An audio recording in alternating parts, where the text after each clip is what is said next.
You're saying things you don't mean. My father asked me to let him die. All right, look, I wasn't going to get into this, although it's been bothering me, and I don't think you've even considered it.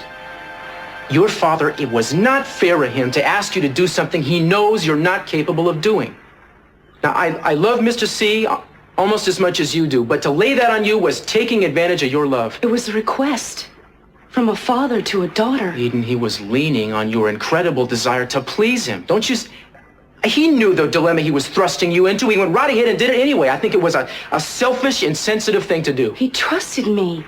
He believed in me. That's why he chose me. Well, before he chose you, he should have given it some prior thought. Prior thought? My God, the man was dying. He thought he could be put on machines. He didn't want that. So he lays the responsibility of the decision on your shoulders? There's no decision. It's already been made. He wanted to be allowed to die. He didn't want to be a burden. He didn't want to linger on and cause suffering and pain to his family, which is exactly what is happening. Look, I'm not questioning his motive for wanting to die. No, you just think he's being selfish. What would you call it? I think it's the most unselfish thing a man could do. At a time when he should have been thinking of himself, he was thinking of his family. He didn't want us to suffer alongside him. He didn't want to keep on living when there was no hope. He wanted us to live our lives and not be dragged down with what was left of his. They always say there's no hope. How do you know that? The doctors say Listen, the people come out of comas, they resume their lives months, sometimes years later. And for every one of those, there are thousands in hospital beds.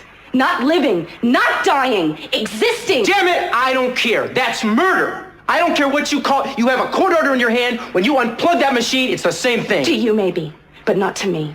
Because I respect him enough to understand what he wanted.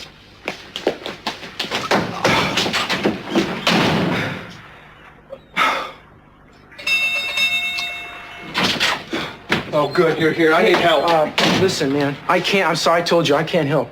Listen, I don't care if you're not a cop. I've got trouble, and you're the only one I can turn to. It's about my brother Dylan, all right?